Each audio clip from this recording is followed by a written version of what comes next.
నమస్తే. ఘంటారావానికి స్వాగతం. పిరికితనానికి ప్రాణం ప్రధానం. పిరికితనానికి ప్రాణం ప్రధానం. వీరత్వానికి రణం ఆభరణం. దీని అర్థం తెలుసుకుందామా? పిరికివాడికి ఎప్పుడు తన మనస్సు, తన ఆలోచన అస్తమానం తన ప్రాణం మీదే ఉంటుంది. ఎప్పుడు ఏం జరుగుతుందో, తన ప్రాణానికి ఎలా ముప్పు వస్తుందో, ఏ రకంగా ముప్పు వస్తుందో, ఎవరి వల్ల ముప్పు వస్తుందో అని నిరంతర భయంతో పిరికివాడుంటాడు. ఒక ఉత్తరుడు దీనికి విరాట పర్వంలో ఉదాహరణ.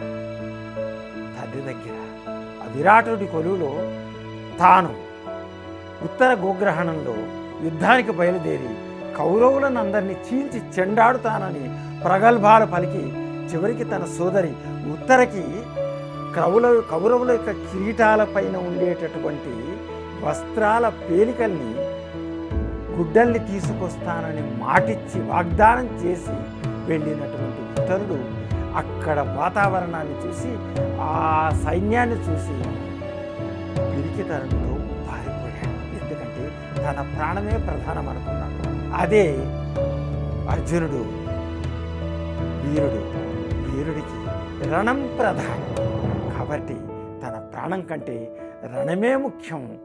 కాబట్టి అతను యుద్ధం చేశాడు. యుద్ధంలో వీరుడయ్యాడు.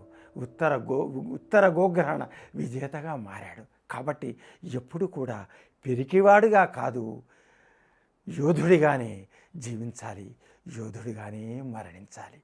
ధన్యవాదాలు.